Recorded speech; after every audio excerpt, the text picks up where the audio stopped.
All right, everybody, back to terpenes. So I've got an old terpene page from last fall 2022's exam. And we got test 2, I think. I'm waiting for this to disappear up here. It disappears eventually. Anyway, whatever. And we're supposed to circle the isoprene unit. You notice there's 2 copies, right? Because it gets too busy if there's all the writing on one of these copies. So I'm doing my circling on the left, that's part A, and I'm doing the labeling of each isoprene connection that is not head to tail, also on the left. Part C's got a box, and another box, and part D and E, D through F over here. Okay. Got it, on the right side. Yeah, right's over here. And yeah, that's not going to disappear here. It moved. Yeah, fall 2022, test 2, part 4. And help me out. Tell me why gravity's why that happened. Tell me why. Wow. Guys, I don't even know. There's a blank page now. No. Tell me why I'm putting a 2 here, a 2 here, a 2 here, a 2 here, and I believe a 2 there, if that's a methyl down there. And it is. Good. Why did I do that? Now somebody's going to say, because those are the ones with methyls on them. I want to remind you, they don't have to be methyls. They could actually be this and still fit. They could actually be this. And that's a double bond and still fit. As long as the carbon is by itself. It could be a dimethyl. I'm just being, that would have made this a 2. And the other one of those is a 1, but I don't have that here. So just talking about other scenarios, okay? And now you got to figure out how to do the 1, 2, 3, 4, 5. Thank you. Okay. What number must this be? If you say 1, where the heck is your 3 and 4 going to be? You're going to go 3, 4, and this guy never gets circled. Not acceptable. So that circle I had here, what number must that be?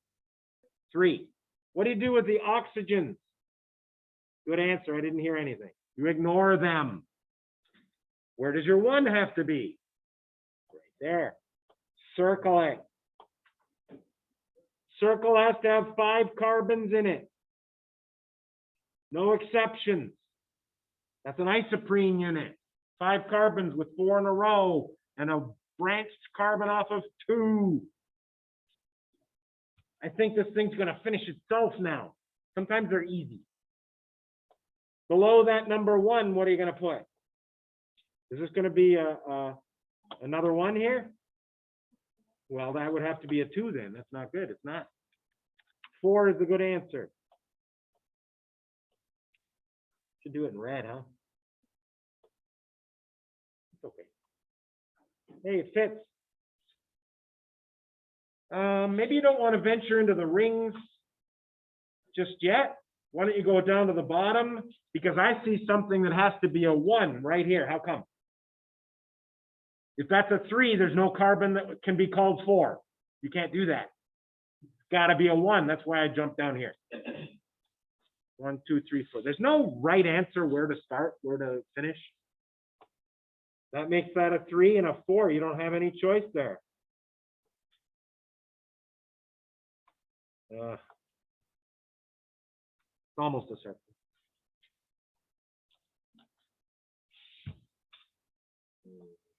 There you go. Now it definitely finishes itself.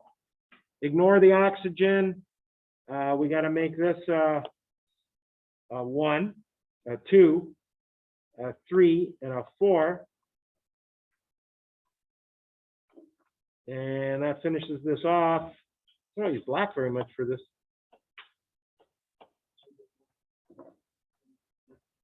We've circled every carbon once, haven't we? Congratulations. We didn't talk about classification last class, but it's based on multiples of 10 carbons. If you have 10 carbons and you have circles for your isoprenes, you're called a monoterpene. If you have 20, you're called a diterpene. If you have 30, you're a triterpene. And if you have 40, you're a tetraterpene. So we have 4 circles, 5 carbons each. How many carbons is that? Each circle has 5 carbons, I promise. 4 in a row and a branched carbon off of 2. 20 circle, 20 carbons, right? 1, 2, 3, 25. We have 5 circles. I said 4 circles, didn't I? That's why I was getting puzzled looks. I deserved them. I didn't count 5 circles like I should have. So that's 25, right? So you're not a diterpene. Hey, we're gonna do a little review while we're here. There's all the classifications. Which one's the mono? 10.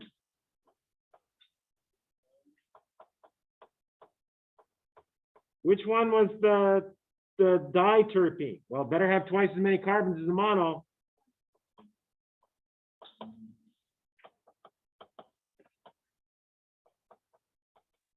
Now we need prefixes that mean 1.5, 2.5, and 3.5, because you're multiplying by 10.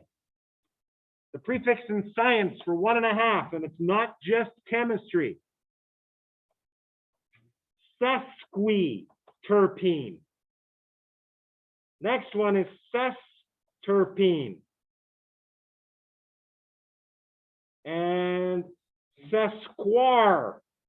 It's very awkward, these last names. And there's a table in your textbook that's a lot neater than this. Also on that page with the table are the 4 new groups you have to use for nomenclature. Yeah, we'll do that in our next activity. So we are a diterpene, right? No, I did it again. There's not 4 circles, there's 5. That's how many carbons in 5 circles? 25. Sesterpene.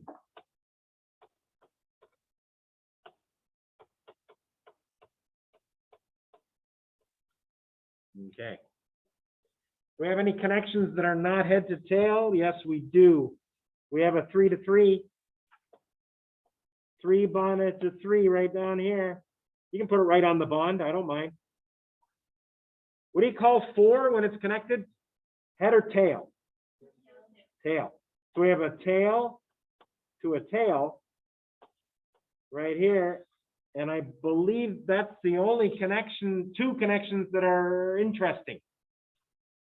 What are the 1 to 4 connections called?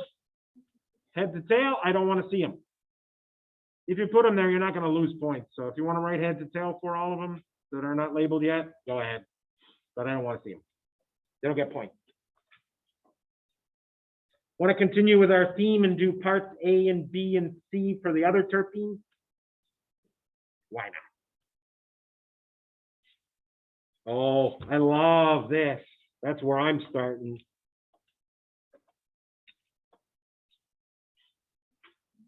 And when there's a dimethyl, that's a great place to start. Means one of them has to be a 1. And I think you can do this one multiple ways. I don't know if anybody's looked at the key for where number 4 was. Did you? No? I want to do it the different way, but I don't have the key in front of me. If I went to the right on the key, I want to go to the left here, just to see if it works. I think I can make both work. So just to be your devil's advocate, as they say, I'm going to go to the left. He said, I think the right would be better. He might be right. But I'm going to see if I can make it work going to the left. That's not another 3, dude. That's a 4.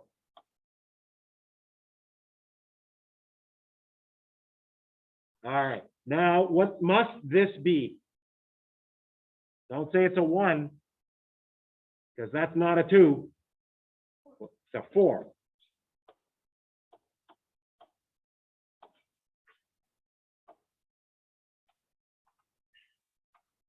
And I think this thing does finish itself.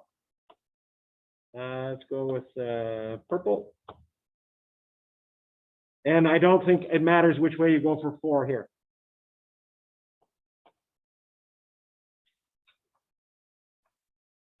And just finish it. Orange. That's the only way to finish it.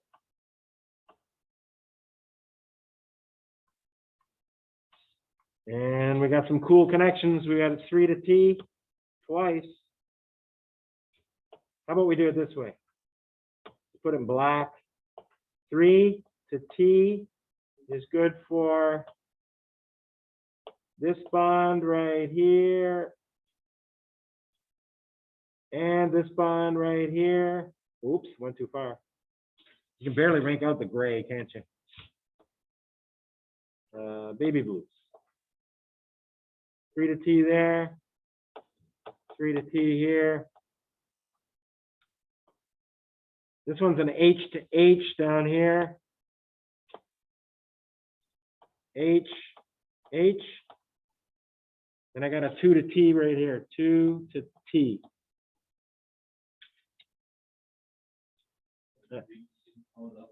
I got an upper 3 to T, you're right.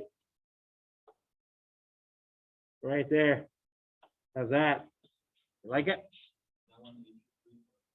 I'm sorry? H to 3? Oh, green. 3 to T. I don't know what H means. Oh, head to, oh, there's a 1 to 3 connection I missed. Sorry, I know what H means. I just spazzed out on you. Is there a 1 to 3 between 2 circles? No, on the top of No, they're not connected up here.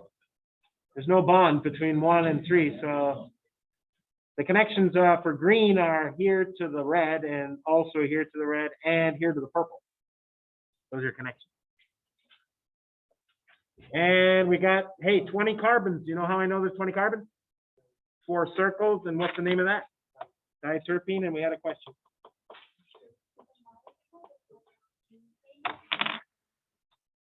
Say it again.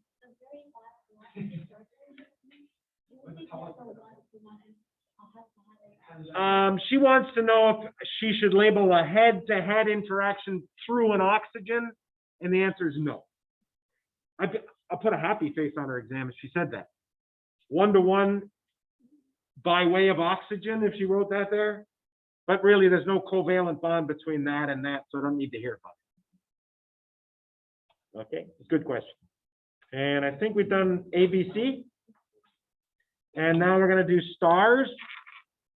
So some of us learned that we shouldn't put a star here ever. Why not? Some of you have a comment on your exam where you put a star in an sp2 carbon, and Dr. Whitaker said never sp2 because it only has 3 things attached. How can you be a stereo center if you don't have 4 different things attached? That's the definition of a stereo center. Okay, that's enough of that. What's the 4th thing that's not drawn on that stereo center, but it's there? There's a hydrogen. That's what got about half the class. They missed a lot of stereo centers that had an H as the 4th group. They're not going to do that again. There's another one here. There's another one here.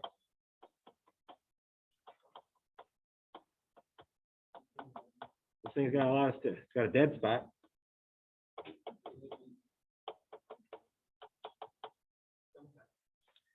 I think I got them all. And then something I didn't tell you about, you can predict how many stereoisomers by going 2 to the power of n. Here, n equals 1, 2, 3, 4, 5, 6, 7, 8, 9 stereo centers. Wow.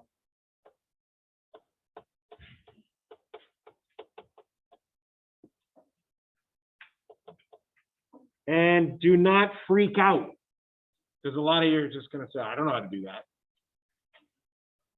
You go to the multiple choice section of the exam.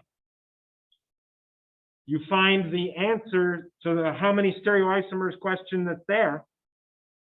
It says those words, how many stereoisomers exist? And it's got all the powers of 2 in order.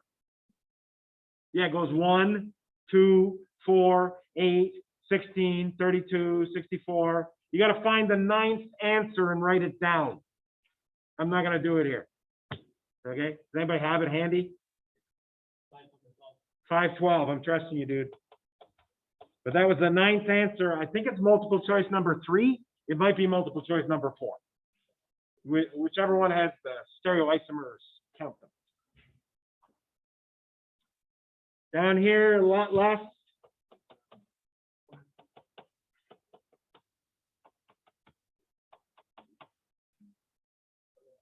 That's 2 to the 5th. I'm gonna go backwards from his. 2 to the 8th. Nah, that's too many going back. I have to start from the beginning, you know. 2, 4, 8, 16, 32. But same answer. Find the 5th answer. You don't even have to do that work. 32 is the answer.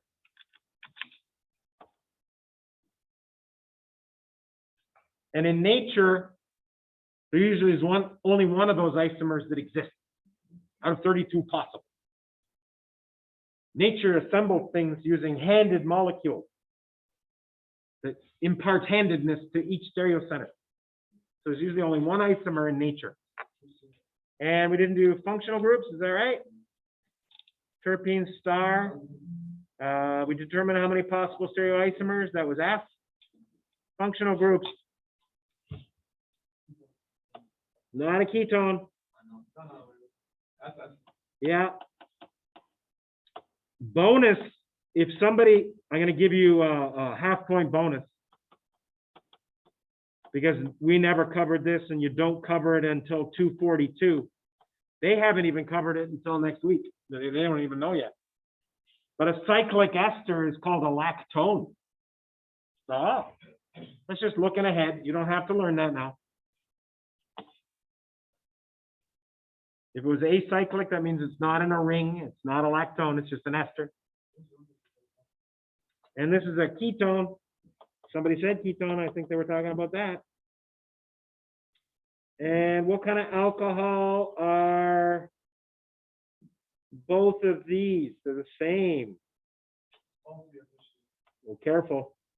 Careful. One of them second. This is tertiary was good. But you also said all 3. I got to disagree. That's only secondary.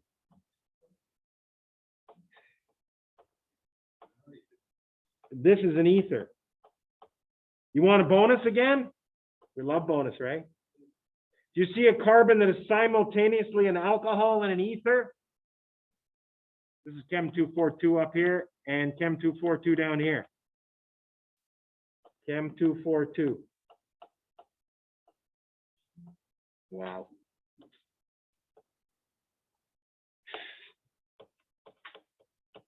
Hemiacetal.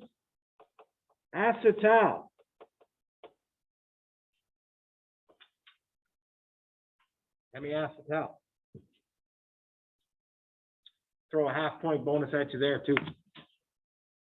They have to be a carbon that's simultaneously an ether and an alcohol. Okay? Any alcohol. Called a hemiacetal. And what else we got? Well, there's only a couple functional groups here. And if we're clever, can't we just do this? That's a tertiary alcohol, isn't it? Already got it written. But you got this over here. What's that? Ketone. That's a double activity if I ever saw one. 2 points.